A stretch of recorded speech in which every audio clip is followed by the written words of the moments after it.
বহু বছর আগের এক শান্ত গ্রামের কথা। সেখানে থাকতেন মধ্যবিত্ত কৃষক কালাম শেখ। প্রথম স্ত্রী রহিমা বিবির মৃত্যুর পর দুই মেয়ে মরিয়ম ও জয়নব ছোটবেলাতেই মায়ের স্নেহ হারায়। সংসারের দায়িত্বে কালাম শেখ দ্বিতীয় বিয়ে করেন, কিন্তু নতুন মা আসমা বিবি ছিলেন নিষ্ঠুর ও নির্দয়। কালাম শেখ কাজের জন্য বাইরে গেলে সেই সুযোগে তিনি দুই বোনের ওপর অত্যাচার করতেন। আজ কয়েকদিন পর কালাম শেখ বাড়ি ফিরছেন, আর আসমা বিবি মেয়েদের ডেকে কড়া ভাষায় শাসাতে লাগলেন।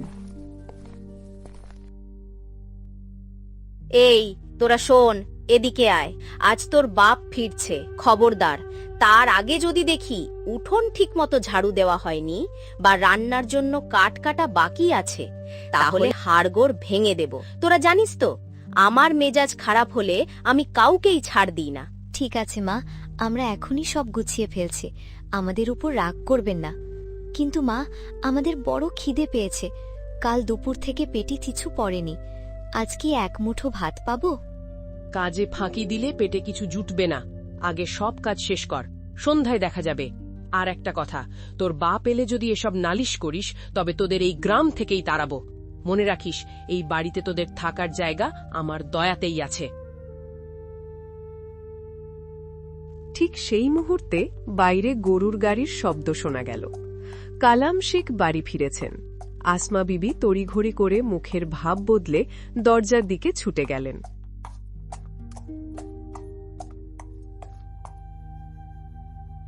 কেমন আছো গিন্নি?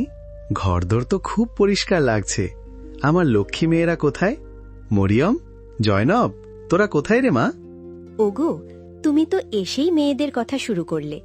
একবারও জিজ্ঞেস করলে না আমি কেমন আছি। এই সংসারে একা খেটে খেটে আমার শরীরটা শেষ হয়ে গেল। তোমার মেয়েরা তো নবাবজাদি, তারা সারাদিন টোটো করে ঘুরে বেড়ায়, আর আমি বাড়ির সব কাজ করি। আমার কপালে কি কোনোদিন একটু শান্তি নেই? আরে না না, রাগ করছো কেন? অনেকদিন পর ওদের দেখতে ইচ্ছে করছে তো, তাই ডাকলাম। ওরা কি তবে বাড়িতে নেই? বাড়িতে থাকবে কেন? বড়টা তো এখন ডানা গজিয়েছে, মুখে মুখে এমন কথা বলে যে শুনলে তোমার কান লাল হয়ে যাবে। পাড়ার সবার সাথে ঝগড়া করে বেড়ায়। আর ছোটটাও হয়েছে তার মতো। দুজনে মিলে আমার জীবনটা বিষিয়ে তুলছে। আমি কিছু বললেই ওরা বলে আমি নাকি ওদের সৎমা, তাই ওদের ওপর জুলুম করি। এ কি বলছো? আমার মেয়েরা কি সত্যি এতটা বিগড়ে গেল? আমি তো বিশ্বাসই করতে পারছি না। আমি কি তবে ওদের ভুল শিক্ষা দিয়েছি? ভুল শিক্ষা কি আর তুমি দিয়েছ? একা পেয়ে ওদের মাথায় সব কুচিন্তা ঢুকেছে।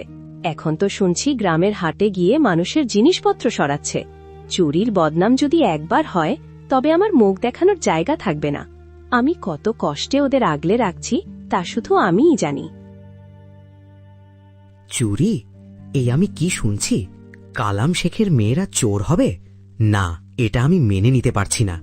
আসমা, তুমি ওদের ঠিকভাবে শাসন করো না কেন? শাসন করতে গেলেই তো গ্রামের লোক আমায় নিন্দা করে, বলে সৎমা হয়ে মেয়েগুলোকে মারছে। আমার হাত পা বাঁধা গো, তুমিই এখন যা করার করো, নইলে একদিন আমাদের গলায় দড়ি দিতে হবে। ব্যাস, আর কিছু বলতে হবে না। আজ আসুক ওরা, আমি এর একটা বিহিত করেই ছাড়ব। ওদের এত আশকারা দেওয়া ঠিক হয়নি। গ্রামের শেষ মাথায় একটা ধানি জমিতে মরিয়ম আর জয়নব তখন ঘাস কাটছিল।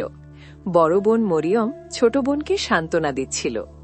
জয়নব, আকাশ কালো হয়ে আসছে, চল বাড়ি ফিরি। আব্বা এতক্ষণে বাড়িতে পৌঁছে গেছেন নিশ্চয়ই। দেখিস, আজ আমাদের জন্য তিনি শহর থেকে ভালো কিছু আনবেন। বুবু, আমার খুব ভয় লাগছে। মা কি আব্বাকে আমাদের নামে উল্টোপাল্টা কিছু বলেছে? আব্বাও কি আমাদের উপর রাগ করবেন? না রে পাগলি, মা হয়তো কড়া কথা বলেন, কিন্তু আব্বা তো আমাদের খুব আপন। তিনি আমাদের খুব ভালোবাসেন। দেখবি, আজ সব ঠিক হয়ে যাবে। কিন্তু বুবু, আমি শুনেছি মা ছাড়া এই পৃথিবীতে কেউ আপন হয় না। মা চলে গেলে বাবাও নাকি বদলে যায়। তুই ছোট তো, তাই এমন ভাবছিস। চল, আব্বার কাছে গেলেই সব ভয় কেটে যাবে। মরিয়ম জয়নবকে সাহস দিলেও মনে মনে সে নিজেও খুব চিন্তিত ছিল। তারা যখন বাড়ি পৌঁছালো, দেখল কালাম শেখ উঠোনে রাগী মুখে বসে আছেন। তাদের দেখেই তিনি গর্জে উঠলেন। কোথায় ছিলি তোরা এতক্ষণ? আমি বাড়িতে এসেছি আর তোরা বাইরে ঘুরে বেড়াচ্ছিস। কোনো আদব কায়দা কি তোদের নেই? তোদের নামে যা শুনছি তাতে আমার লজ্জায় মরে যেতে ইচ্ছে করছে। আব্বাজান, আমরা তো বাইরে খেলতে যাইনি। মা আমাদের বলেছিলেন ঘাস কেটে আনতে, তাই আমরা দূরে গিয়েছিলাম। মিথ্যে কথা বলবি না। তোর মা তো বলল সে নিজেই সব কাজ করে, আর তোরা অবাধ্য হয়ে বাইরে বাইরে ঘুরে বেড়াস। তোদের এই অবাধ্যতা আর চুরির স্বভাব আমি একদমই মেনে নেব না। দেখলে তো আমার সামনেই কিভাবেই মিথ্যে কথা বলছে। এটাই ওদের আসল রূপ। মা, আপনি এমন কেন বলছেন? আমরা তো আপনার কথা মতোই সব করেছি। আব্বাজান, বিশ্বাস করুন, আমরা কোনো ভুল কাজ করিনি। চুপ কর, তোদের কথা আর শুনতে চাই না। তোদের শাস্তি পেতেই হবে। আজ রাতে তোরা ঘরের ভেতরে আসবি না, বাইরে বারান্দায় থাকবি। আর কাল সকালে তোদের সাথে নিয়ে আমি একটু বাইরে বেরোবো, তোদের ছোট খালার বাড়ি দিয়ে আসবো, সেখানেই তোরা থাকবি। ঠিক আছে আব্বাজান, আপনি যা বলবেন আমরা তাই করব। দুই বোন ভাবল ছোট খালার বাড়ি গেলে হয়তো তাদের কষ্ট একটু কমবে, কিন্তু তারা জানতো না কালাম শেখের মনে কি চলছে। অন্ধকার রাতে খিদের জ্বালায় তারা একে অপরকে জড়িয়ে শুয়ে রইল, আর আসমা বিবি মনে মনে হাসছিল, কারণ সে কালাম শেখের মন থেকে মেয়েদের প্রতি ভালোবাসা কমাতে পেরেছে। আমার মনে হচ্ছে ওনার সন্দেহ হয়েছে। উনি কি আসলেই মেয়েদের খালার বাড়ি রেখে আসবে, নাকি আমার মন রাখার জন্য নাটক করছে? সকাল হওয়ার আগে আমাকে একটা পাকা বুদ্ধি বের করতেই হবে। ওই আপদগুলো যেন আর এই বাড়িতে ফিরে না আসে। সারা রাত দুশ্চিন্তা করার কারণে ভোরের দিকে আসমা বিবির চোখ লেগে এলো। গভীর ঘুমে সে এতটাই আচ্ছন্ন হয়ে পড়ল যে কখন সকাল হলো আর কখন কালাম শেখ মেয়েদের নিয়ে ঘর থেকে বের হওয়ার প্রস্তুতি নিল সে টেরও পেল না। এদিকে সূর্য ওঠার আগেই মরিয়ম আর জয়নব তৈরি হয়ে বাবার কাছে এসে দাঁড়ালো। আব্বাজান, আমরা দুজনেই তৈরি। খালার বাড়ি যাওয়ার জন্য আমাদের আর তর সইছে না। আমরা কি মাকে ডেকে বলে আসব যে আমরা যাচ্ছি? না না, একদম না। তোমাদের মা এখন গভীর ঘুমে আছে, তাকে জাগানো ঠিক হবে না, শরীর খারাপ হতে পারে। শোনো, আমি শহর থেকে তোমাদের জন্য নতুন কিছু কাপড় এনেছি, সেগুলো সঙ্গে নিয়ে নাও। খালার বাড়িতে কয়েকদিন থাকবে, কাজে লাগবে। ঠিক আছে আব্বাজান, আপনি যা বলবেন। সত্যি আব্বাজান, আপনি কত ভালো। চলুন, দেরি হয়ে গেলে আমরা আর পৌঁছতে পারবো না। আপনিও তো আমাদের সাথে থাকবেন, তাই না? হ্যাঁ রে মা, আমিও থাকব। চল, এখন অনেক কথা হলো, এবার রওনা দেওয়া যাক। এই বলে কালাম শেখ তার দুই মেয়েকে নিয়ে গ্রামের পথ ধরে হাঁটতে শুরু করলেন। মেয়েদের মনে আনন্দ, কিন্তু বাবার মনে কি চলছে তা শুধু তিনিই জানেন। হাঁটতে হাঁটতে তারা গ্রামের বাড়িঘর পেরিয়ে অনেক দূরে চলে এলো। একসময় তারা এক ঘন জঙ্গলের পথে এসে দাঁড়ালো। চারদিকে শুধু গাছ আর গাছ, কোনো মানুষের চিহ্ন নেই। মরিয়ম চিন্তিত হয়ে বাবাকে জিজ্ঞেস করল, আব্বাজান, আমরা কোন দিকে যাচ্ছি? এদিকে তো খালার বাড়ি হওয়ার কথা নয়। আমরা তো বাড়ি থেকে অনেক দূরে এই গহীন জঙ্গলে চলে এসেছি। আমার খুব ভয় করছে আব্বা। আসলে আমরা যাচ্ছিটা কোথায়? আরে বোকা মেয়ে, তোর বাবা যখন সাথে আছে তখন ভয়ের কি আছে? আমি পথ চিনি, তবে আমি হাঁটতে হাঁটতে খুব ক্লান্ত হয়ে গেছি। তোরা এক কাজ কর, ওই যে দেখ সামনে কত বড় বড় বুনো বড়ইয়ের ঝোপ, আমি এই গাছের নিচে একটু জিরিয়ে নি। তোরা দুজন আমার জন্য ওই ঝোপ থেকে বড়ই কুড়িয়ে আন। যতক্ষণ না আমি নিজের নাম ধরে ডাকি, তোরা বড়ই কুড়াতে থাকবি, ঠিক আছে? কিন্তু আব্বাজান, বেলা ডুবে আসছে, সন্ধ্যা হতে আর বেশি বাকি নেই। যদি আমরা এখানে আর কিছুক্ষণ থাকি তবে তো রাত হয়ে যাবে। আমরা এই জঙ্গলে পথ হারিয়ে ফেলবো আব্বা। আমি আছি তো, তোদের কোনো ভয় নেই। যা বললাম তাই কর। বাবার আদেশে দুই বোন বড়ই কুড়াতে ঝোপের দিকে এগিয়ে গেল। জয়নবের মনে খটকা লাগছিল, কিন্তু বাবার কথার ওপর ভরসা করে সে চুপ থাকল। মেয়েরা চোখের আড়াল হতেই কালাম শেখ নিজের হাতের লাঠিটা শক্ত মাটিতে পুঁতে দিলেন এবং নিজের মাথার পাগড়িটা খুলে সেই লাঠির ওপর পরিয়ে দিলেন। দূর থেকে দেখলে মনে হবে কেউ দাঁড়িয়ে আছে। তারপর তিনি এদিক ওদিক তাকাতে লাগলেন। হঠাৎ গাছের ডালে একটা বড় বানর দেখতে পেলেন। বাহ, দারুণ সুযোগ! এই বানরটাকেই কাজে লাগাতে হবে। বানরের প্রিয় খাবার কলা, ওটা দিলেই কাজ হবে। কালাম শেখ তার ঝোলা থেকে কিছু কলা বের করে লাঠির উপর রাখা পাগড়িটার নিচে রাখলেন এবং বানরটিকে ইশারা করলেন। বানরটি লোভে পড়ে নিচে নেমে এলো এবং পাগড়ি পরা লাঠির পাশে বসে কলা খেতে লাগলো। কালাম শেখ পা টিপে টিপে বাড়ির পথের দিকে উল্টো দৌড় দিলেন। ওদিকে বানরটা কলা খাচ্ছিল আর মাঝে মাঝে অদ্ভুত আওয়াজ করছিল, যা দূর থেকে মানুষের গলার মতো শোনাচ্ছিল। কুড়াও মেয়েরা, বাপ দাঁড়িয়ে আছে। কুড়াও মেয়েরা, বাপ দাঁড়িয়ে আছে। শোন জয়নব, আব্বাজানের গলা শোনা যাচ্ছে। তিনি আমাদের আরো বড়ি কুড়াতে বলছেন। উনি যখন দাঁড়িয়েই আছেন, চল আমরা আরো কিছু কুড়িয়ে নিই। দুই বোন অনেকক্ষণ ধরে বড়ই কুড়াতে থাকল। ওদিকে বানরটার কলা খাওয়া শেষ হয়ে গেল। শেষ কলার খোসাটা হাত থেকে পড়ে যেতেই বানরটা চুপ হয়ে গেল এবং সেখান থেকে সরে গেল। এবার জয়নব খেয়াল করল যে আব্বাজানের আর কোনো সাড়া শব্দ নেই। জয়নব রে, আব্বাজানের গলা তো আর শোনা যাচ্ছে না। মনে হয় তিনি আমাদের ফিরে যেতে বলছেন। চল এবার আব্বাজানের কাছে যাই, বড্ড দেরি হয়ে গেছে। হ্যাঁ বুবু, চল। এখন তো রাত হয়ে আসছে, ঝিঁঝি পোকা ডাকছে, আমার খুব ভয় করছে। দুই বোন আঁচল ভর্তি বড়ই নিয়ে দৌড়ে সেই গাছের নিচে ফিরে এলো, কিন্তু সেখানে গিয়ে তারা যা দেখল তাতে তাদের পায়ের তলার মাটি সরে গেল। তারা দেখল বাবার লাঠির ওপর শুধু পাগড়িটা ঝোলানো, আর পাশে একটা বানর বসে আছে। তাদের বাবা সেখানে নেই। বানরটিকে দেখে তারা বুঝতে পারল এতক্ষণ এই প্রাণীটি শব্দ করছিল। মরিয়ম বুবু, তুমি ঠিকই বলেছিলে। আমাদের আব্বাজান আমাদের খালার বাড়ি নেওয়ার নাম করে এই গভীর জঙ্গলে ফেলে যেতে এসেছিলেন। তিনি আমাদের ফেলে চলে গেছেন বুবু। এখন আমরা এই জঙ্গলে কি করব? কোথায় যাব? জয়নব, আমার আগেই সন্দেহ হয়েছিল, কিন্তু এখন কেঁদে কোনো লাভ নেই। কান্না দিয়ে তো আর আমরা এই জঙ্গল থেকে বেরোতে পারবো না। এখন আমাদের নিজেদেরই একে অপরকে বাঁচাতে হবে। চল রাত কাটানোর জন্য কোনো নিরাপদ জায়গা খুঁজি। কোনো রাজপুত্র ঘোড়ায় চড়ে আমাদের বাঁচাতে আসবে না, আমাদেরই পথ খুঁজে নিতে হবে। दोनों बहनें अंधेरे में एक दूसरे का हाथ पकड़कर चलने लगीं। হাঁটতে হাঁটতে তারা জঙ্গলের ভেতরে একটি পুরনো ভাঙাচোরা কুড়ে ঘরের সামনে এসে দাঁড়ালো। ঘরটি দেখে তারা অবাক হলো। আরে দেখ জয়নব, এখানে একটা মাটির চুলাও আছে। মনে হয় এখানে কেউ থাকে বা আগে থাকতো। চল ভেতরে গিয়ে দেখি। না বুবু, এভাবে অচেনা ঘরে ঢোকা ঠিক হবে না। যদি ভেতরে কোনো বিপদ থাকে, আমার খুব ভয় লাগছে।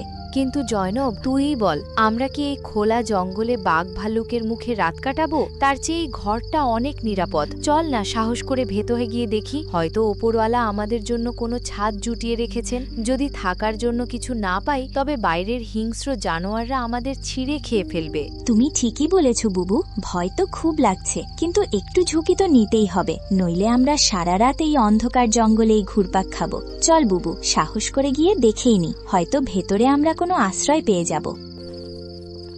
এই বলে দুই বোন সাহস সঞ্চয় করে কুড়ে ঘরটির ভেতরে ঢুকল। ভেতরে ঢুকে তারা দেখল ঘরটি সম্পূর্ণ খালি, কেউ নেই। তবে এক কোণে কিছু খড় বিছানো আছে। এটা দেখে তারা স্বস্তির নিঃশ্বাস ফেলল। সেই রাতে তারা ওই কুড়ে ঘরেই একে অপরকে জড়িয়ে ধরে ঘুমালো। এভাবেই সময় কেটে যেতে লাগল। দুই বোন জঙ্গল থেকে ফল সংগ্রহ করত, সেই ফল বাজারে নিয়ে গিয়ে বিক্রি করত। যা আয় হতো তা দিয়ে নিজেদের দরকারি জিনিস কিনত, আর রাত হলেই কুড়ে ঘরে ফিরে আসত। সাদামাটা হলেও তাদের জীবন শান্তিতে চলছিল।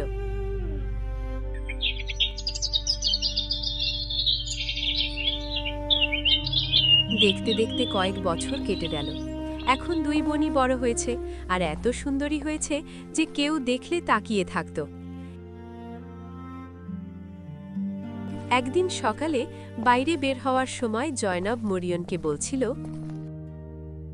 আপা, আজ আমি জঙ্গলের একটু দূরে যাচ্ছি, কিছু তাজা ফল আনব, যাতে বাজারে ভালো দাম পাওয়া যায়। কিন্তু জয়নব, আজ তো আমাকেও বাজারে যেতে হতো, আর ফেরার পথে বাড়ির রেশনও আনতে হতো। আমি কালই কিছু ফল পেড়ে রেখেছিলাম, ওগুলো নষ্ট হয়ে যাবে। আপা, আমার তো তুমি ছাড়া আর কেউ নেই। যখন আমি বাড়ি এসে তোমাকে ঘরে পাই না, তখন বুকটা কেঁপে ওঠে, খুব ভয় লাগে। আমি চারদিকে তোমাকে খুঁজতে থাকি। ভাবতেই পারি না, যদি একদিন তোমাকে হারাই, আমি একা কিভাবে বাঁচব। আরে পাগলি, এমন কথা ভাবিস কেন? আমারও তো তুই ছাড়া আর কেউ নেই। আমি তোকে ছেড়ে কোথাও যাব বলতো? আর যদি কখনো দূরে যেতেও হয়, তোকে বলেই যাব, কথা দিলাম। কিন্তু যদি কখনো এমন হয়, আমি তোর জন্য কিছু চিহ্ন রেখে যাব, এমন চিহ্ন যা আমাকে তোর কাছে পৌঁছে দেবে। যাক, এসব কথা পরে হবে, ঠিক আছে? এখন তুই কালকের জন্য ফল পেড়ে নিয়ে আয়, ঠিক আছে?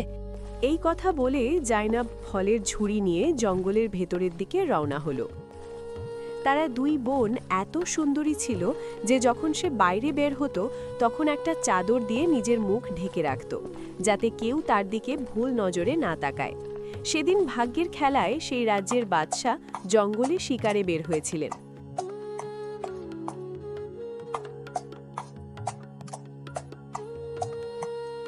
সকাল থেকে সন্ধে পর্যন্ত তিনি শিকারের খোঁজে জঙ্গল ঘুরে বেড়াচ্ছিলেন। হঠাৎ করেই তার চোখে পড়ে গেল একটি খরগোশের ওপর। উজির সাহেব, সকাল থেকে শিকারের পেছনে ঘুরছি, খিদে তো প্রাণ বেরিয়ে যাচ্ছে। এই শিকার হাতছাড়া হওয়া চলবে না, আমি আপনাকে বলে রাখছি। জি জি হুজুর, নিশ্চিন্ত থাকুন, আমি আজ এই খরগোশ শিকার করেই ছাড়ব, আপনি শুধু দেখতে থাকুন। এই বলে উজির তীর চালাতে শুরু করলেন, আর অনেকবার চেষ্টার পর অবশেষে একটা তীর গিয়ে খরগোশের গায়ে লাগলো। বাহ উজির সাহেব, বাহ, আপনি তো সত্যিই কামাল করে দিলেন। শেষমেশ এই খরগোশ শিকার করেই ফেললেন। এখন জলদি যান, এটা তুলে আনুন আর রান্নার ব্যবস্থা করুন, যত তাড়াতাড়ি সম্ভব। আমি এখানেই এই গাছের নিচে আপনার অপেক্ষা করছি। জি জি হুজুর, যা আপনার আদেশ, আমি এক্ষুনি রান্নার ব্যবস্থা করছি।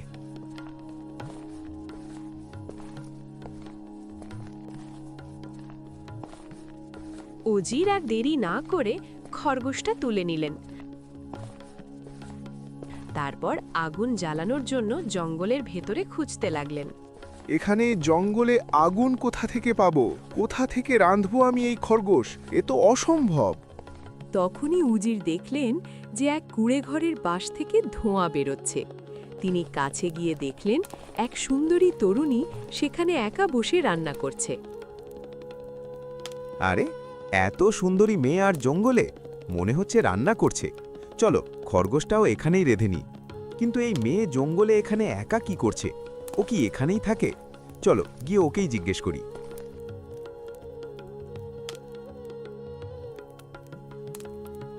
আপনি কে? এখানে কি করছেন? আর আমাকে এভাবে চুপচাপ দেখছিলেন কেন?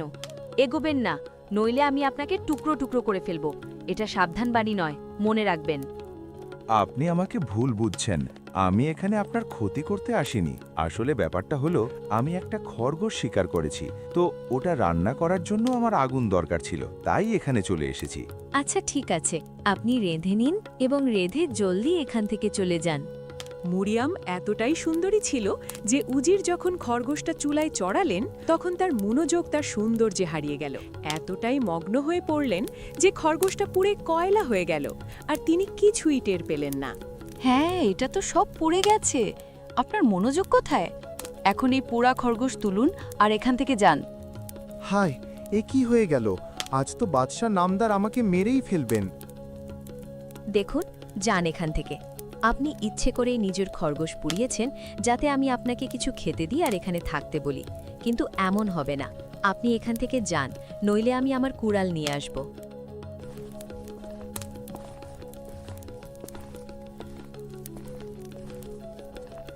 ওদিকে বাদশাও খরগোশের অপেক্ষায় ছিলেন।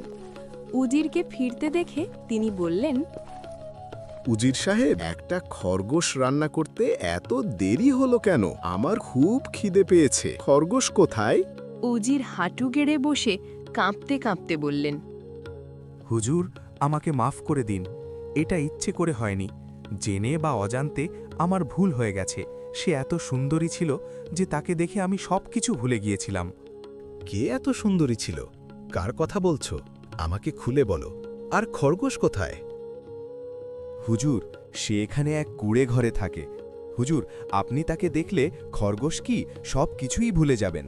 আসুন, আমি আপনাকে সেই কুঁড়ে ঘরেই নিয়ে যাই। দেখলেই বুঝতে পারবেন কেন আমি দুনিয়া ভুলে বসেছিলাম। ওহ, তাই নাকি? আমাদের রানীরা তো এই রাজ্যের সবচেয়ে সুন্দরী, আর তুমি বলছো একজন দাসীকে দেখে তুমি সব ভুলে গেছো? বেশ, চলো, আমিও দেখতে চাই সে সৌন্দর্য কতটা অসাধারণ। এরপর বাদশা আর উজির দুজনেই সেই কুঁড়ে ঘরের দিকে এগিয়ে গেলেন। সেখানে মরিয়ম বসে রান্না করছিল। বাদশার চোখ যখন মরিয়মের উপর পড়ল, তিনি যেন মুহূর্তেই হতভম্ব হয়ে গেলেন। জীবনে তিনি এমন সৌন্দর্য আগে কখনো দেখেননি। তখন উজির ধীরে করে বাদশাকে জিজ্ঞেস করলেন, কি হুজুর, আমি তো আপনাকে বলেছিলাম না যে এই রান্নাটা আমি করব। কিন্তু আপনি এত সুন্দর রান্না করলেন, আমি তো কিছুই বুঝতে পারলাম না। হুজুর, সে এখানে এক কুঁড়ে ঘরে থাকে। হুজুর, আপনি তাকে দেখলে খরগোশ কি সব কিছুই ভুলে যাবেন। আসুন, আমি আপনাকে সেই কুঁড়ে ঘরেই নিয়ে যাই। দেখলেই বুঝতে পারবেন কেন আমি দুনিয়া ভুলে বসেছিলাম। কি হুজুর, আমি তো আপনাকে বলেছিলাম না এমন সৌন্দর্য আপনি জীবনে কখনো দেখেননি। তো বলুন, তৃতীয় রানীর ব্যবস্থা করা হবে কি? কি বলেন? না না উজির সাহেব, হবু রানীকে এভাবে নিয়ে যাওয়া ঠিক নয়। আমরা আমাদের সুন্দরী রানীকে পালকিতে করে নিয়ে যাব। এখন চলো এখান থেকে, কাল আমরা আমাদের রানীকে নিতে পালকি নিয়ে আসব। এভাবেই বাদশাহ আর উজির দুজনেই সেখান থেকে চুপচাপ চলে গেলেন। মরিয়ম বুঝতেই পারল না যে কেউ তাকে লুকিয়ে দেখছিল। পরের দিন সকালে দুই বোন নিজেদের মধ্যে কথা বলতে লাগলো। তখন মরিয়ম জয়নবকে বলল, শোন তো, কাল এক লোক একটা খরগোশ নিয়ে এসেছিল। পাগলটার মনোযোগ এতটাই সরে গিয়েছিল যে পুরো খরগোশটাই পুড়ে গেল। বেচারা হয়তো ওই পোড়া খরগোশটাই খেয়েছে। আপা, তুমিও না। আচ্ছা শোন আপা, আমি আজ জঙ্গলে যাচ্ছি ফল পাড়তে। সন্ধ্যা পর্যন্ত চলে আসব। কুড়ে ঘরের দরজা ভালো করে বন্ধ রেখো, ঠিক আছে? কেউ এলেও দরজা খুলো না। এই কথা বলে জয়নব সেখান থেকে চলে গেল। জয়নব চলে যাওয়ার পর মরিয়ম একা ঘরে রইল। হঠাৎ সে ঘোড়ার খুরের শব্দ শুনতে পেল। কি হচ্ছে দেখার জন্য সে কুড়ে ঘর থেকে বাইরে এলো। সামনে যা দেখল তাতে সে অবাক হয়ে গেল। তার দরজার সামনে এসে থেমেছে রাজকীয় ঘোড়সওয়ার। তখনই মরিয়ম বুঝে গেল তার বরাত নিজেই তার কাছে এসে পৌঁছেছে। ঠিক তখনই উজির তার কাছে এসে বলল, আমি রাজগড়ের বাদশাহ আসাদ খানের উজির। আমাদের বাদশাহ আপনার সৌন্দর্য ও চরিত্রে মুগ্ধ হয়েছেন। তিনি আপনাকে সম্মানের সঙ্গে নিজের জীবনসঙ্গী করতে চান। আপনি কি এই প্রস্তাবে রাজি আছেন? মরিয়ম যখন এটা শুনল তখন তার বিশ্বাসই হলো না যে মেয়েকে তার বাবা আবর্জনা ভেবে জঙ্গলে ফেলে দিয়েছিল সেই মেয়েটির বিয়ে বাদশাহের সাথে হতে যাচ্ছে। এটা ভেবে মরিয়মের চোখ ভরে এলো এবং সে সাথে সাথে রাজি হয়ে গেল। আমি এই বিয়েতে রাজি আছি। আপনি একটু অপেক্ষা করুন, আমি ভেতর থেকে আমার পুটলি নিয়ে আসছি। মরিয়ম ধীরে ধীরে কুড়ে ঘরের ভেতরে ঢুকল। তারপর সে মুঠো ভরে সরিষার বীজ তুলে নিল। বাইরে বেরিয়ে সে যে পথে হাঁটছিল সেই পথে আস্তে আস্তে বীজ ছড়াতে লাগল। এরপর মরিয়ম নীরবে সেই কুড়ে ঘর ছেড়ে চলে গেল। কিছুক্ষণ পর জয়নব সেখানে এসে পৌঁছালো। কুড়ে ঘরের ভেতরে ঢুকে এসে দেখল সেখানে কেউ নেই। বুকের ভেতর তার দুশ্চিন্তা বাড়তে লাগল। সে চারদিকে তাকিয়ে ব্যাকুল হয়ে নিজের বোনকে খুঁজতে শুরু করল। আপা কোথায় চলে গেল? আমার ভয় ছিল, আর সেটাই হলো। আপা এখন কোথায়? আমাকে ছেড়ে কোথায় চলে গেল?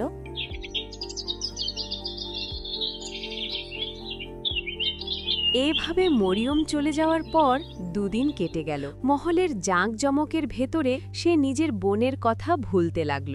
আর অন্যদিকে দুদিন ধরে জয়নব তার বোনের অপেক্ষায় থাকল। রাতে জোরে বৃষ্টি হল।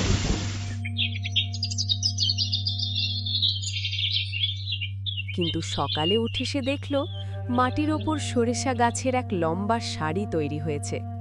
তা দেখে সে বুঝে গেল আমার বোন আমাকে এখানে ফেলে যায়নি। সে আমার জন্য চিহ্ন রেখে গেছে, যাতে আমি এই ফুলগুলোর পথ ধরে তার কাছে পৌঁছাতে পারি। হে ওপরওয়ালা, আমাকে আমার বোনের সঙ্গে মিলিয়ে দাও। এই কথা বলে জয়নব ফুলের তৈরি পথে হাঁটতে লাগলো। হাঁটতে হাঁটতে সে অনেক দূরে পৌঁছে গেল। শেষে দেখল এই পথ সরাসরি এক বাদশাহর মহলের দিকে যাচ্ছে। মহলের ফটকে পৌঁছাতেই প্রহরীরা তাকে আটকাতে চাইল। ঠিক তখনই ওপরের বারান্দা থেকে মরিয়ম তার বোনকে দেখে ফেলল। সে দৌড়ে নিচে নেমে এসে জয়নবকে জড়িয়ে ধরে কান্নায় ভেঙে পড়ল। জয়নব, আমি জানতাম তুই আমার রেখে যাওয়া চিহ্ন ধরে ঠিক চলে আসবি। বোন আমার, তোকে ছাড়া এই রাজপ্রাসাদেও আমি একা ছিলাম। বাদশাহ সব কথা শুনে জয়নবকে রাজকীয় সম্মান দিলেন। তার বুদ্ধি আর সাহসে খুশি হয়ে উজির তাকে বিয়ের প্রস্তাব দিলেন। ধুমধাম করে তাতে বিয়ে হলো। যে দুই বোন একসময় জঙ্গলে কষ্টে দিন কাটাত, আজ তারা রাজ্যের রানী ও উজির পত্নী। কিন্তু অন্যদিকে সৎ মা আর কালাম শেখ তাদের খারাপ কাজের ফল পেল। দুই মেয়েকে জঙ্গলে ফেলে আসার পর থেকে তাদের জীবনে শুধু দুঃখ আর অভাব নেমে এলো। ব্যবসা নষ্ট হল, মানুষও তাদের এড়িয়ে চলল। শেষে তারা ভিক্ষা করতে বাধ্য হল।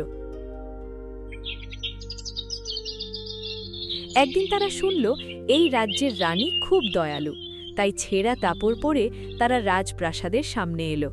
তখন মরিয়ম আর জয়নব গরিবদের দান করছিল। হঠাৎ ভিড়ের মধ্যে দাঁড়িয়ে থাকা দুই বৃদ্ধকে দেখে মরিয়ম থমকে গেল। তাদের মুখ তার খুব চেনা লাগল। সে জয়নবকে ইশারা করে বলল, জয়নব, দেখ তো ওদের চিনতে পারিস কিনা। জয়নব কাছে গিয়ে চমকে উঠল। এ তো তাদের সেই বাবা আর সৎমা। জয়নব মরিয়মকে বলল, আপা, এরা তো আমাদের সেই বাবা আর সৎমা যারা আমাদের আবর্জনা মনে করে জঙ্গলে ফেলে এসেছিল। মরিয়ম তখন প্রহরীদের দিয়ে তাদের ভেতরে ডাকল। কালাম শেখ আর সৎমা ভয়ে কাঁপছিল। তারা রানীকে চিনতে পারেনি। মরিয়ম সিংহাসন থেকে নেমে বলল, হে পথিক, তোমরা কি তোমাদের ফেলে আসা অতীতকে চিনতে পারছো? একটু ভালো করে তাকাও। আমরা সেই দুই মেয়ে যাদের তোমরা একদিন জঙ্গলে হিংস্র পশুর মুখে ফেলে গিয়েছিলে। কালাম শেখ মাথা তুলে ভালো করে তাকালো এবং লজ্জায় তার মাথা নিচু হয়ে গেল। সৎমা ভয়ে মাটিতে বসে পড়ল। কালাম শেখ কেঁদে বলল, মারে, লোভে পড়ে আর তোর সৎ মায়ের কুবুদ্ধিতে আমি অন্ধ হয়ে গিয়েছিলাম। নিজের কলিজার টুকরাদের মৃত্যুর মুখে ঠেলে দিয়েছিলাম। আজ আমার এই ভিখারির হাল তারই শাস্তি। আমাকে মাফ করে দে মা। সৎমা কাঁদতে কাঁদতে তাদের পায়ে পড়ে ক্ষমা চাইতে লাগল। মরিয়ম আর জয়নব একে অপরের দিকে তাকালো। ছোটবেলা থেকে তারা অনেক কষ্ট সহ্য করেছে, তবু তাদের হৃদয় ছিল বড় আর দয়ায় ভরা। কিছুক্ষণ চুপ থাকার পর মরিয়ম ধীরে বলল, বাবা, আমরা তোমাদের মতো নিষ্ঠুর হতে পারি না। আল্লাহই তোমাদের শাস্তি দিয়েছেন, আবার তিনিই আজ তোমাদের আমাদের কাছে ফিরিয়ে এনেছেন। তবুও আমরা তোমাদের মাফ করে দিলাম, কারণ যদি তোমরা সেদিন আমাদের ফেলে না দিতে, তাহলে হয়তো আজ এই রাজপ্রাসাদের সম্মান পেতাম না, হয়তো সেই কুঁড়ে ঘরেই আমাদের জীবন কেটে যেত। এরপর মরিয়ম ও জয়নব তাদের বাবা ও সৎমাকে প্রাসাদের কাছে ভালোভাবে থাকার ব্যবস্থা করে দিল। কালাম শেখ আর তার স্ত্রী বাকি জীবন নিজেদের ভুলের জন্য অনুশোচনা করে, মেয়েদের সুখের জন্য দোয়া করতে করতে কাটিয়ে দিল। গ্রামের মানুষ তখন বুঝল, যাদের তারা একদিন বোঝা মনে করেছিল, তারাই আজ রাজ্যের গর্ব। আল্লাহ যাকে সম্মান দিতে চান, তাকে জঙ্গলের কাটা গাছের মাঝ থেকেও তুলে রাজ সিংহাসনে বসিয়ে দেন।